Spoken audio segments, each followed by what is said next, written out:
आप तो market research कर रही थी कि आंवला तेल गांव में कैसे बिकता है, तो ये गांव में आंवला तेल वाली नौकरी से ये म्यूजिक वाली जर्नी कैसे शुरू हुई? म्यूज़िकल जर्नी एक्चुअली बहुत पहले से शुरू हुई थी, जब पापा मम्मी ने 3 लड़कियां थी, स्कूटर में बैठ के हमें हिंदुस्तानी क्लासिकल क्लासेस हर 2 साल जहाँ पे भी पापा का ट्रांसफ़र होता था, इंडियन नेवी में थे, लेकिन वो टीचर हमेशा ढूंढ लेती थी। तो that is her commitment to our cause of music. तो म्यूज़िक हमेशा मेरे लिए बहुत, इंजीनियरिंग कॉलेज में भी सबसे ज़्यादा मज़ा आता था जब बड़े स्टेज पे परफॉर्म करती थी, तबले वबले फट जाते थे, ऐसे कौन में सा गाना उसको परफॉर्म स्पीड करती थी बढ़ाती वहां पे? हाँ, इंजीनियरिंग बाराबाटी कॉलेज के दिनों में स्टेडियम, कौन सा ओडिशा। गाना, नहीं कौन सा गाना परफॉर्म करती थी सबसे ज्यादा वहां पे कॉलेज के दिनों में?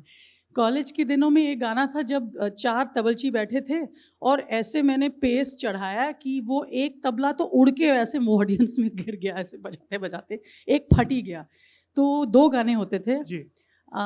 एक तो दमादम मस्त कलंदर, जो इतना यूनिवर्सल सुपरहिट है कि चाहे आप उसे न्यूयॉर्क में गाओ या स्टेडियम में कोचिन में गाओ, दमादम मस्त कलंदर सब जानते हैं। और दूसरा गाना था और रेशम का, क्योंकि तब ना जब मैं कॉलेज में थी मैं देखती थी Ila Arun ji, musically it was not my kind of music, लेकिन she was an iconic figure in my कि फोक इडियम को more than that as a woman who is middle aged, क्योंकि हमेशा हमको ये कहा जाता है कि as a woman you have to be super young, your kamaria has to be this thin to appeal, and we are always supposed to be sweet and appealing and seductive.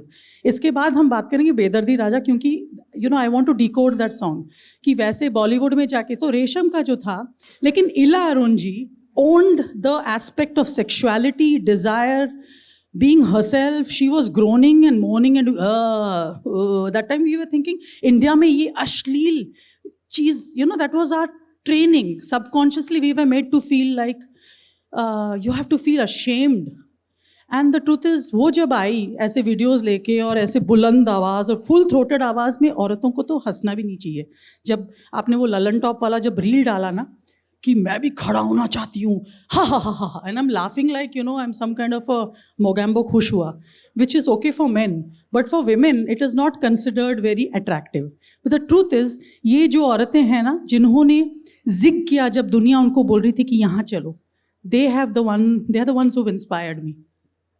तो रेशम का होता था।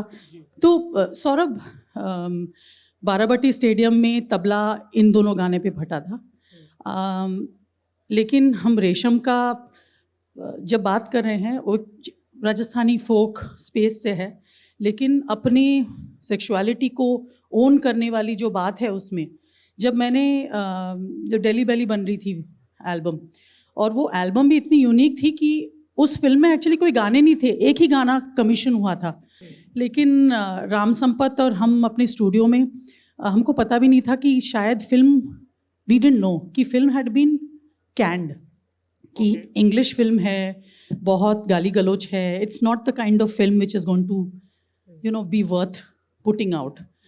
लेकिन बैकग्राउंड में हमने काम, राम ने 10 गाने बनाए, from Saigal blues to DK Bose to, he really push the boundaries. और वो जो कॉम्पोजिशन और कंपोजर और प्रोडक्शन का जो एक प्रोसेस होता है, I think that's a separate session all together. But मेरे पर्सपेक्टिव से जब मुझे, I am always the EP on all my projects, तो I am involved in the creative process. तो बेदर्दी राजा एक कोठे में सेट था, और फिल्म के कॉन्टेक्स्ट में अगर आप देखो तो थोड़ा इकी सा, एक आदमी मोहल्ले में जाता है बार बार कोठा, and there this, it was a certain setting. तो जब मुझे कहा गया कि यही गाना मुझे मिलेगा, नॉट लव सॉन्ग्स गाओ तो बहुत जल्दी हिट होने की चांसेस हो जाते हैं, और रेगुलर जो आइटम सॉन्ग्स होते हैं रिजर्व्ड होते हैं ऑफ रिझाविंग, the perspective is male gaze.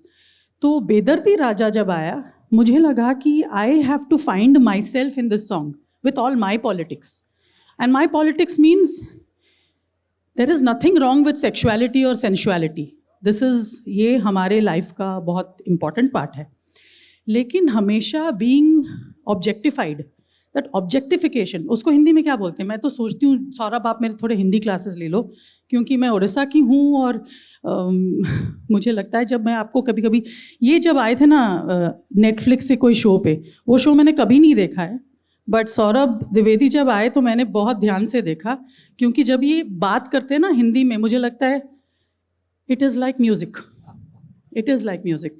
तो कमिंग बैक टू बेदर्दी राजा, थैंक यू. या बेदर्दी राजा, मुझे लगा कि मुझे उस तरीके से गाना है जैसे the woman is feeling desire, she wants to, she is feeling sexy, but how do you transfer the gaze from the male gaze to yourself being the center. जी. It's like a woman on top enjoying herself from her perspective. और in fact हमारे Indian culture में, folk music में और फोक medium में, सब प्रांत में there are examples. जहाँ से मैं आ रही हूँ अभी महाराष्ट्र में, जो लावणी म्यूजिक है, there is a lot of double entendres, lot of mischievous teasing, seduction. तो लावणी म्यूजिक वहाँ है. यहाँ पे भी, जहाँ यूपी के ब्रज, उसमें जहाँ पे ठुमरी दादरा, उसमें भी the metaphor of the Radha Krishna story with, can I be straight up, कि there are metaphors for the women's breasts. हमारे म्यूजिक में सब टाइप के, you know, so this open brazen discussion, expression codified रहता है, लेकिन है, और हर कल्चर में है. साउथ में भी है, उड़ीसा में है एक, you know, and Odisha has some very very interesting. अगर आप कोई राजस्थान से है यहाँ पे, तो राजस्थान में जो मांड है ना, वो भी बहुत रेयर मांड्स ऐसे हैं जहाँ पे ये जो डिज़ायर है बहुत ब्यूटिफुली अलग तरीके से directly, you come and meet me in the night, you are referring to your body, to the scent, the, it's very sexual and sensual. बेदर्दी राजा, बेदर्दी राजा लिरिकली अगर आप सब टेक्स्ट देखो, है हार्टलेस लवर, है ना.